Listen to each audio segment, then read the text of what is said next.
Cell cycle and cell division एक बहुत ही इंपॉर्टेंट चैप्टर है एंड इस वीडियो में जो मैंने नोट्स बनाए हैं इसमें एनसीईआरटी का हर एक लाइन कवर्ड है एंड इस वीडियो को एंड तक देखने के बाद आपको ये चैप्टर पूरा समझ आ जाएगा। चलिए स्टार्ट करते हैं सेल साइकिल से। तो सेल साइकिल जो सबसे पहली बात है वो अंडर जेनेटिक कंट्रोल के अंडर वर्क करता है and cell duplicates is genome. Cell cycle में ऑब्वियसली इसका जो जीनोम है वो डुप्लीकेट होता है एंड इसमें synthesis its constituent of cell, जितने भी कॉन्स्टिट्यूएंट ऑफ सेल्स है उनका सिंथेसिस होता है and cell divides into two daughter cells obviously. तो ये था एक basic of cell cycle and जैसा कि मैंने बताया कि ये अंडर जेनेटिक कंट्रोल होता है ना। अब why cell divide, cell divides क्यों होता है? Cell divides to restore nucleocytoplasmic ratio. जो न्यूक्लियस और साइटोप्लाज्म का रेशियो है उसको मेंटेन करने के लिए, उसको रिस्टोर करने के लिए सेल डिवाइड होता है एंड इसी को हम लोग कैरियोप्लाज्मिक इंडेक्स बोलते हैं। ये देखो ये एक सेल है और ये न्यूक्लियस है, तो सेल के अंदर वाला जो ये मैट्रिक्स है उसको साइटोप्लाज्म बोलते हैं एंड न्यूक्लियस के अंदर वाले मैट्रिक्स को न्यूक्लियोप्लाज्म बोलते हैं।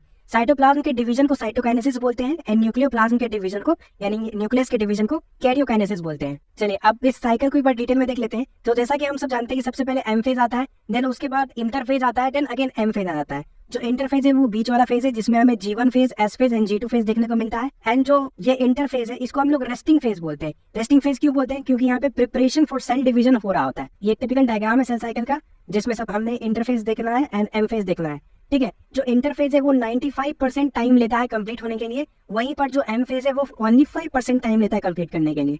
तो देखो G1 phase, S phase, G2 phase and उसके बाद आएगा कैरियोकाइनेसिस जिसमें हमें देखना है prophase, metaphase, anaphase, telophase and then उसके बाद देखना है हमें साइटोकाइनेसिस।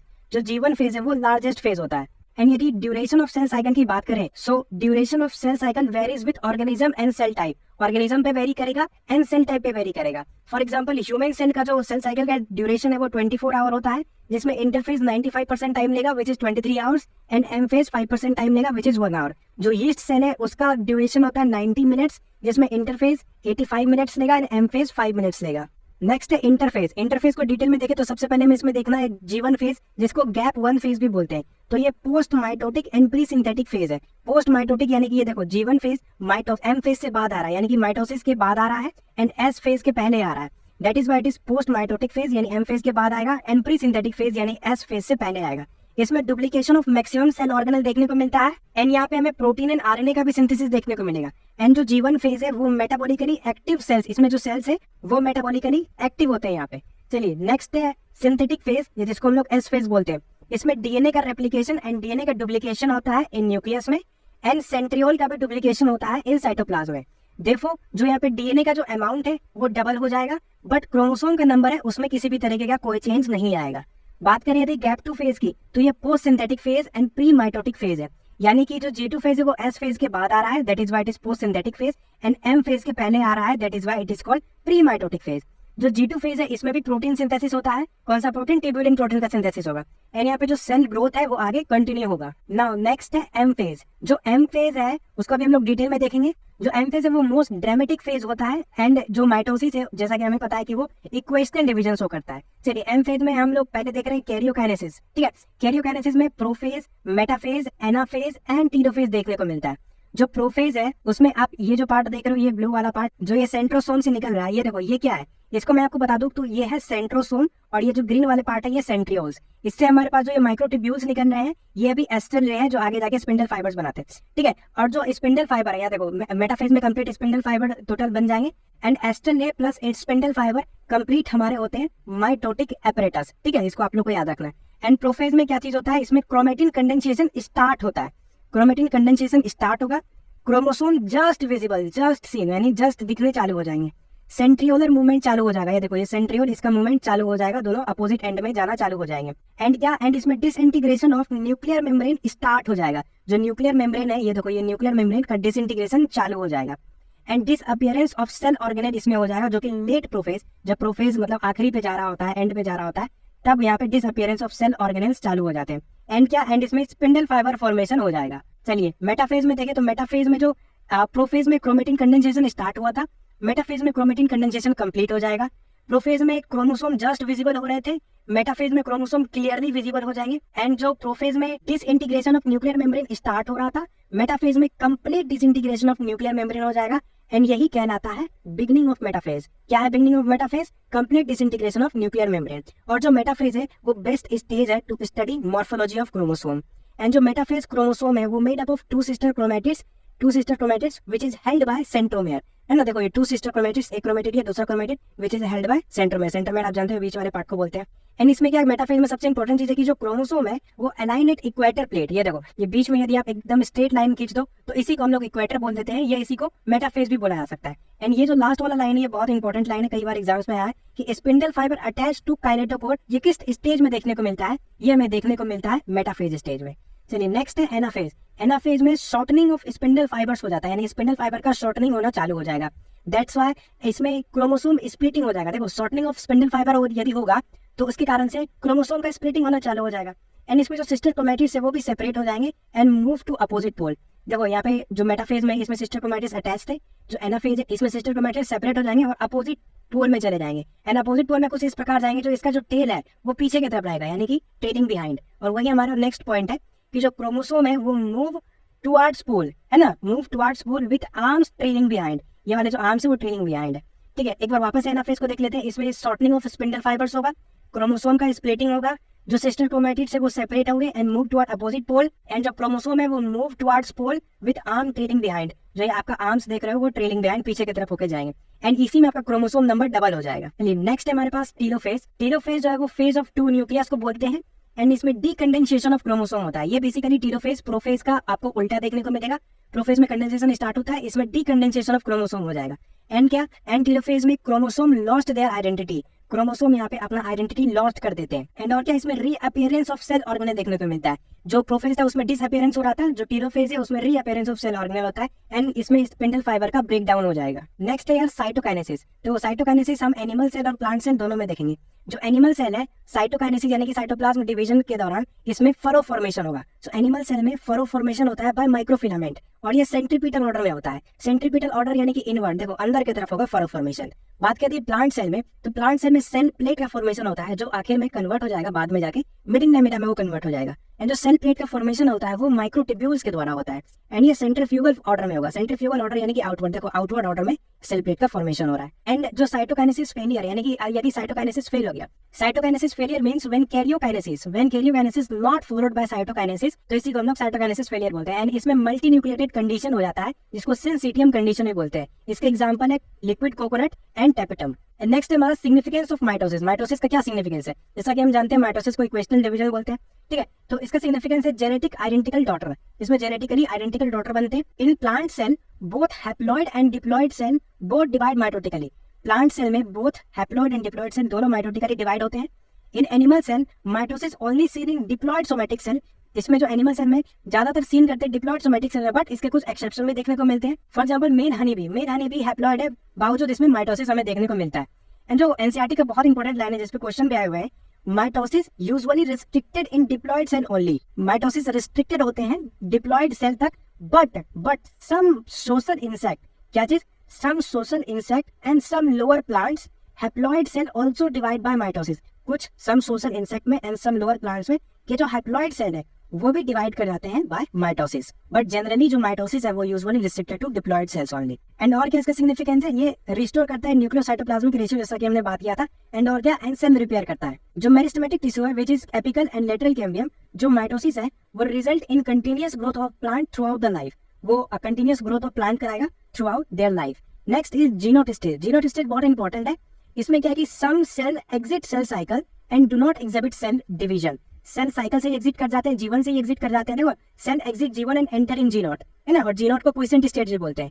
ठीक है, तो some cell exit cell cycle and do not exhibit cell division, जिसके हमारे पास कुछ एग्जांपल है जैसे कि nerve cells and heart cell. ये जो है ये सेल साइकिल से एग्जिट हो जाते हैं एंड सेल डिवीजन नहीं करते। एंड जैसा कि मैंने बताया जीनोट को क्विसेंट स्टेज बोलते हैं एंड जीनोट में सेल एग्जिट जीवन एंड एंटर इन जीनोट। जो जीनोट है वो इनएक्टिव स्टेज होता है, बट यहाँ का जो सेल है वो मेटाबॉलिकली एक्टिव होता है, बट ये नो लॉन्गर प्रोलिफरेट, ये प्रोलिफरेट नहीं करते हैं तब तक जब तक इनसे कहा ना जाए, है ना, no longer proliferate unless called to do so. जब इसे कहा जाएगा depending on the type of organism proliferate करने के लिए तब ये कर जाएंगे। चलिए आगे बढ़ते हैं। Next is meiosis. Meiosis is reductional division. यहाँ पर रिडक्शनल डिवीजन होता है, यानी क्या करेगा, ये maintain constant chromosome number from one generation to other, है ना, कांस्टेंट क्रोमोसोम नंबर को ये मेंटेन करेगा। एंड इसमें क्या ये फॉर्मेशन ऑफ हैप्लॉइड गैमेट्स का ये फॉर्मेशन कराएगा। एंड इसमें 2 साइकिल होता है, एक मियोसिस 1 एक मियोसिस 2। ठीक है, जो मियोसिस 1 है वो initiate after parental chromosome replicate to form sister chromatid at S phase, है ना, और म्योसिस 2 जो सिमिलर होता है माइटोसिस जैसा। एंड म्योसिस 1 जैसा मैंने बताया इनिशिएट आफ्टर पेरेंटल क्रोमोसोम, जब पेरेंटल क्रोमोसोम रेप्लिकेट करके फॉर्म कर लेंगे sister chromatids at a space, तो वो म्योसिस 1 होगा। And meiosis 2 similar to mitosis, ठीक है। एंड जो म्योसिस है वो हैव 2 साइकिल्स, म्योसिस के पास 2 साइकिल होंगे, बट उसमें single cycle for DNA replication. Meiosis में 2 साइकिल होंगे बावजूद उसका सिंगल साइकिल ही डीएनए रेप्लिकेशन को अंजाम देगा।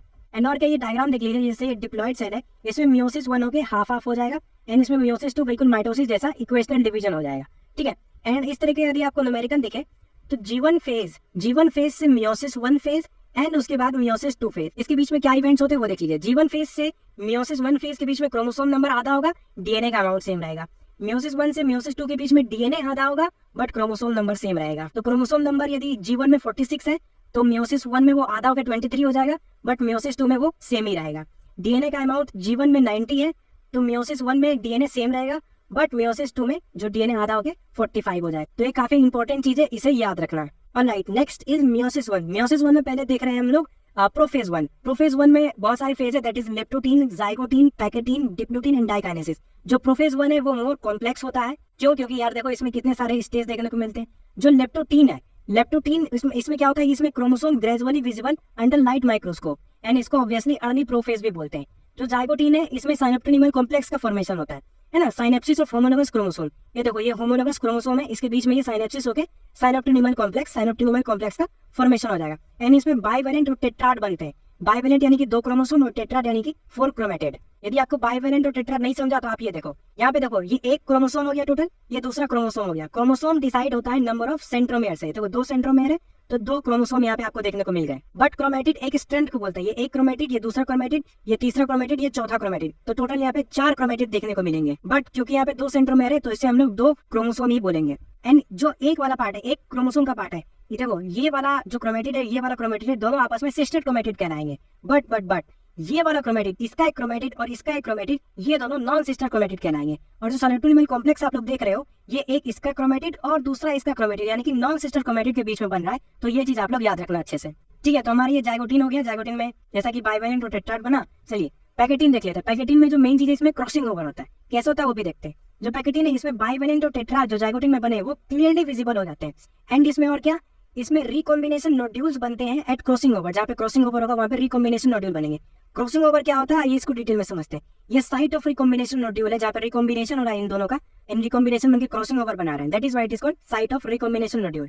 एंड ये क्रॉसिंग ओवर किसके बीच में होगा, बिटवीन नॉन सिस्टर क्रोमेटिड। जैसा मैंने बताया था, ये देखो ये अलग क्रोमेटिड है, ये दूसरे क्रोमोसोम का क्रोमेटिड है, यानी कि between non sister chromatids of homologous chromosome. Homologous chromosome के नॉन सिस्टर क्रोमेटिड के बीच में क्रॉसिंग ओवर होगा।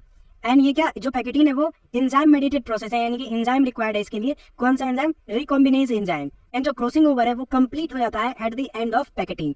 चलिए डिप्लोटीन देखते हैं। डिप्लोटीन जो क्या है, इसमें डिसोल्यूशन ऑफ साइनोप्टिनिमल कॉम्प्लेक्स हो जाएगा। जो यहाँ पे ये साइनोप्टिनिमल कॉम्प्लेक्स बने थे, इसका यहाँ पे डिसोल्यूशन हो जाएगा। देखो यहाँ पे कोई साइनोप्टिनिमल कॉम्प्लेक्स नहीं है, तो dissolution of synaptonemal complex and homologous chromosome separate. जो होमोलोगस क्रोमोसोम है, साइनोप्टिनिमल कॉम्प्लेक्स थे, ये पास आ गए थे, तो जो डिसोल्यूशन हो जाएगा साइनोप्टिनिमल कॉम्प्लेक्स का, तो होमोलोगस क्रोमोसोम सेपरेट हो जाएंगे accept at the site of crossing over.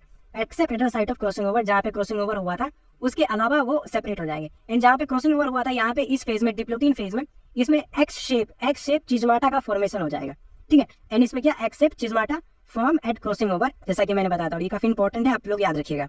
And और क्या, जो बहुत ही इंपॉर्टेंट लाइन है वो है कि in some oocytes of some vertebrates diplotene last for month और ईयर, ठीक है। oocytes ऑफ सम वर्टिब्रेट्स, कुछ वर्टिब्रेट्स के oocyte में जो डिप्लोटीन है वो लास्ट कर सकते हैं कुछ मंथ या कुछ सालों तक, ठीक है, ईयर्स तक। तो लास्ट है हमारा डाइकाइनेसिस। डाइकाइनेसिस में जो टर्मिनलाइजेशन ऑफ चिजमाटा होता है, जो चिजमाटा बना था उसका टर्मिनलाइजेशन हो जाता है।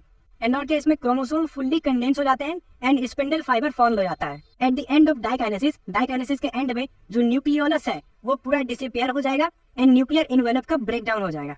And diakinesis represent transition to metaphase 1। Obviously diakinesis के बाद हमारा प्रोफेज 1 खत्म हो गया और हम लोग मेटाफेज की ओर ट्रांजिशन कर रहे हैं।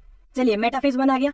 मेटाफेज 1 में क्या होता है कि जो बाइवेलेंट क्रोमोसोम है, ये देखो ये बाइवेलेंट क्रोमोसोम, वो अगेन अलाइन हो जाएंगे इक्वेटर प्लेट पे। एंड और क्या, एंड इसमें spindle fibre attach to kinetochore of homologous chromosome. जो स्पिंडल फाइबर वो अटैच हो जाएंगे काइनेटोकोर ऑफ होमोलोगस क्रोमोसोम पे, है ना। इसके बाद नेक्स्ट है एनाफेज 1। एनाफेज 1 और एनाफेज 2 में ज्यादा कंफ्यूजन होता है, वो मैं क्लियर कर देता हूँ। एनाफेज 1 जो है, इसमें होमोलोगस क्रोमोसोम सेपरेट होते हैं but sister chromatids remain attach. ये देखो होमोलोगस क्रोमोसोम ये बस सेपरेट हो रहे हैं, बीच से टूट नहीं रहे हैं। होमोलोगस क्रोमोसोम सेपरेट होते हैं, बस sister chromatids attach remain attach. But anaphase 2 में क्या होता है कि सिस्टर क्रोमैटिड्स भी टूट जाते हैं, जबकि एनाफेज 1 में ऐसा कुछ नहीं होता है। एनाफेज 1 में सिर्फ होमोलोगस क्रोमोसोम सेपरेट होंगे and sister chromatids remain attached, and इसी में क्रोमोसोम नंबर हाफ हो जाएगा। चलिए टेलोफेज 1 को यदि देखें तो टेलोफेज 1 में न्यूक्लियर मेम्ब्रेन रीअपियर हो जाएगा, क्रोमोसोम डीकंडेंस होगा। In many cases chromosome undergo some dispersion, chromosome some dispersion की ओर जाएंगे, but chromosome do not reach to the extreme extended state, यानी कि कंप्लीट जो क्रोमोसोम वो कंप्लीट डीकंडेंस नहीं हो जाएंगे, कुछ डीकंडेंस होगा और कुछ उसमें क्रोमोसोम का पार्ट बचा होगा। Complete decondense, complete extended state तक वो क्रोमोसोम नहीं जाएंगे। एंड जो टेलोफेज है उसमें साइटोकाइनेसिस होकर डायड ऑफ सेल बन जाएगा हमारा, यानी कि 2 सेल बन जाएगा। इसके बाद आता है हमारा इंटरकाइनेसिस। जैसे हमने इंटरफेस देखा था 2 माइटोसिस के बीच में, उसी तरीके से मियोसिस 1 और मियोसिस 2 के बीच में हमारा इंटरकाइनेसिस आता है। इंटरकाइनेसिस इंटरफेस जितना एडवांस, इंटरफेस जितना इलेबोरेट नहीं है, बल्कि बहुत छोटा सा होता है। जो मियोसिस है, मियोसिस 1 वो मोर कॉम्प्लेक्स होता है, याद रखिएगा, एंड मियोसिस 2 लेस कॉम्प्लेक्स होता है, एंड इन्हीं दोनों के बीच में इंटरकाइनेसिस आता है। So interkinesis is a stage between 2 meiotic division and it is short live. बहुत ही ये छोटा होता है, बहुत ही ट्रांजिस्ट होता है, छोटे टाइम के लिए होता है, एंड इसमें कोई भी रेप्लिकेशन ऑफ डीएनए नहीं होता है। जो इंटरफेस देखा था वहां उसके एस फेज में हमने देखा था कि डीएनए रेप्लिकेशन हो जाता है, बट इंटरकाइनेसिस में किसी तरीके का डीएनए रेप्लिकेशन नहीं होगा। ओके, मियोसिस 2, जो मियोसिस 2 है वो सिमिलर टू माइटोसिस, बिल्कुल माइटोसिस जैसा है, जिसमें जो प्रोफेज 2 होंगे, फिर metaphase 2, then anaphase 2, then telophase 2। इसमें जो इंपॉर्टेंट है वो एनाफेज 2 और टेलोफेज 2 को समझना है। एनाफेज 2 जैसा मैंने आपको बताया दिया कि स्प्लिटिंग ऑफ सिस्टर क्रोमैटिड्स हो जाएंगे, या कह सकते हैं स्प्लिटिंग ऑफ सेंट्रोमेयर हो जाएगा। याद रखिएगा आप लोग, इसमें स्प्लिटिंग ऑफ सिस्टर क्रोमैटिड्स हो जाते हैं और एनाफेज 1 में सिस्टर क्रोमैटिड्स रिमेन अटैच्ड होते हैं। ये एक बेसिक डिफरेंस है एनाफेज 1 एंड एनाफेज 2 में। टेलोफेज 2 में जो साइटोकाइनेसिस होके टेट्राड ऑफ सेल बन जाएगा, यानी कि 4 सेल बन जाएंगे। एंड सिग्निफिकेंस ऑफ यदि मियोसिस देखें हम लोग तो ये conservation of specific chromosome number करेगा, कंजर्व करेगा स्पेसिफिक क्रोमोसोम नंबर। जैसे कि 46 क्रोमोसोम ह्यूमन में होता है, तो ये क्या करेगा कि 23 फादर से लाएगा और 23 मदर से लाएगा, ताकि 46 कंजर्व हो सके। एंड और क्या करेगा, इंक्रीज कराएगा जेनेटिक वेरिएबिलिटी, जो कि बहुत इंपॉर्टेंट होता है फॉर इवोल्यूशन। एंड एक और काफी इंपॉर्टेंट चीज है, जो प्रोकैरियोटिक सेल्स है वो लैक करते both mitosis and meiosis. Prokaryotic cells में माइटोसिस और मियोसिस दोनों ही नहीं होता है। ऑलराइट, ये चैप्टर यहीं पे एंड हो चुका है। Thank you so much. इस चैप्टर का जो नोट्स है वो आपको मेरे टेलीग्राम चैनल पे मिल जाएगा। टेलीग्राम चैनल का लिंक आपको डिस्क्रिप्शन में मिल गया है। ये वीडियो यदि आपको पसंद आया तो इस वीडियो को लाइक करें एंड प्लीज चैनल को सब्सक्राइब कर दें। Thank you so much. मिलता हूँ आपको नेक्स्ट वीडियो में।